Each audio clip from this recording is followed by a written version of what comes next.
Bismillahirrahmanirrahim. Assalamualaikum warahmatullahi wabarakatuh. Anak-anak sekalian, marilah pelajaran pada hari ini kita awali dengan basmalah. Bismillahirrahmanirrahim. Mudah-mudahan Allah memberikan barokah pada kita sekalian. Nah sekalian, saya masih dipercaya untuk menyampaikan mata pelajaran PPKN. Hari ini kita akan mempelajari pelanggaran hak dan pengingkaran kewajiban warga negara.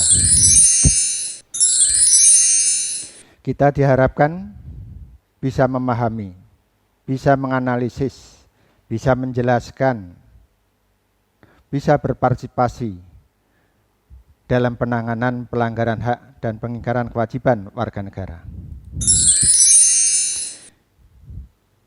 Pelanggaran hak adalah perbuatan melawan hukum tentang hak warga negara. Bisa juga kita artikan perbuatan yang melalaikan kewajiban warga negara. Pelanggaran HAM itu ada dua macam. Pelanggaran HAM berat dan pelanggaran HAM ringan. Pelanggaran HAM berat diatur di dalam Undang-Undang HAM. Sedangkan pelanggaran HAM ringan diatur di dalam Kitab Undang-Undang Hukum Pidana. Warga negara kita artikan adalah orang-orang bangsa Indonesia asli dan orang-orang bangsa lain yang disahkan dengan undang-undang sebagai warga negara. Dari definisi tersebut kita bisa memahami tentang pelanggaran hak dan pengingkaran kewajiban warga negara Indonesia. Kita akan mengetahui kasus pelanggaran hak dan pengingkaran kewajiban. Kasus adalah peristiwa yang terjadi pada seseorang atau sekelompok orang yang memerlukan penyelesaian. Pelanggaran hak adalah tidak memberikan hak kepada orang lain atau kelompok yang berhak.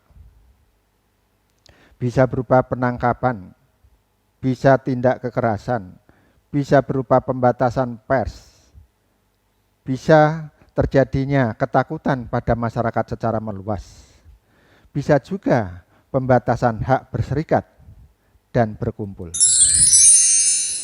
Kondisi sekarang ini di Indonesia perlu kita pahami bahwa penegakan hukum di Indonesia belum optimal. Tingkat kemiskinan dan pengangguran masih tinggi. Pelanggaran HAM kurang terjaminnya beragama dan beribadah. Biaya pendidikan yang masih tinggi, padahal menurut ketentuan hukum yang berlaku di Indonesia bahwa 20% dari APBN dan 20% dari APBD digunakan untuk biaya pendidikan. Eksploitasi anak di bawah umur dipekerjakan untuk memperoleh uang. Bisa juga berupa pelanggaran hak cipta. Anak sekalian, kita masuk ke pengingkaran kewajiban. Pengingkaran kewajiban bisa kita artikan adalah mengetahui adanya kewajiban, tapi tidak mau melaksanakan kewajiban tersebut. Kita beri contoh pengingkaran kewajiban.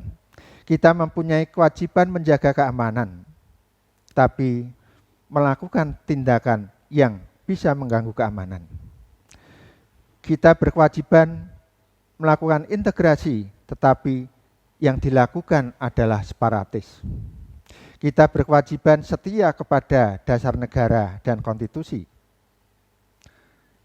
Yang dilakukan ternyata membuat tandingan dasar negara atau konstitusi yang baru. Penyebab pelanggaran hak dan pengingkaran kewajiban itu bisa terjadi karena faktor internal. Faktor yang berasal dari diri sendiri sehingga dirinya melakukan pelanggaran hak dan pengingkaran kewajiban. Antara lain egois, rendahnya kesadaran terhadap peraturan, intoleransi, dan sebagainya. Sedangkan faktor eksternal, faktor di luar diri kita, itu bisa menyebabkan kita melakukan pelanggaran hak dan pengingkaran kewajiban.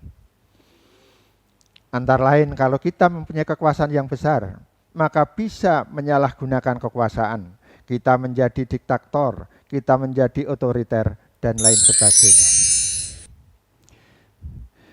Kita perlu mengetahui bahwa ada beberapa negara yang melakukan pelanggaran hak dan pengingkaran kewajiban.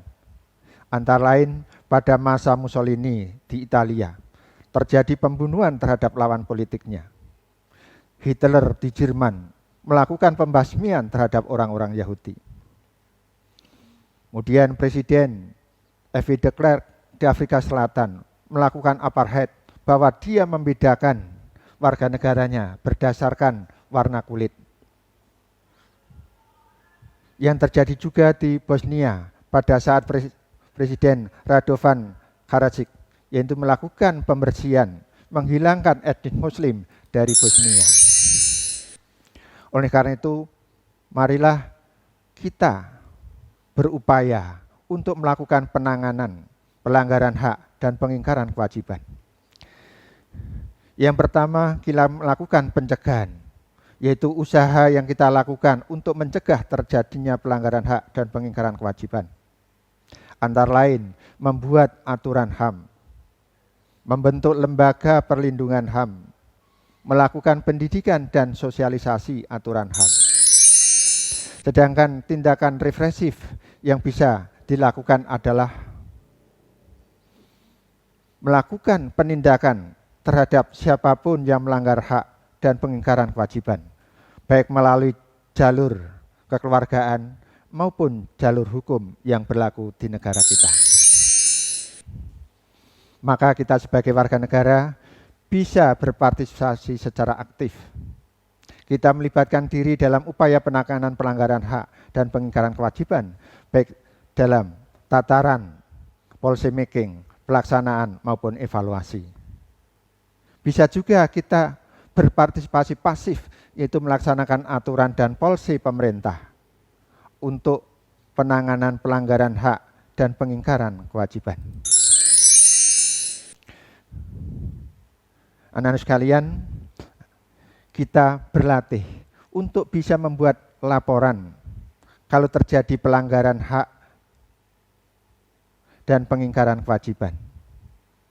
Laporan itu harus dalam bentuk tertulis yang dilengkapi dengan nama lengkap pengadu, alamat rumahnya, alamat surat kalau alamat rumah berbeda dengan alamat kantor.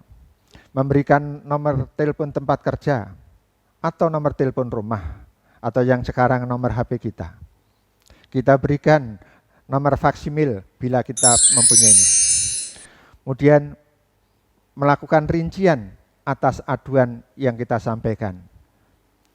Kasus apa yang terjadi, di mana, kapan, siapa, dan nama-nama saksi, baik saksi korban maupun saksi ahli. Kemudian kita berikan fotokopi berbagai dokumen pendukung yang berhubungan dengan peristiwa yang diadukan. Jika ada institusi lain yang kepadanya telah disampaikan pengaduan, maka kita harus mengetahui ada tidaknya upaya hukum yang dilakukan.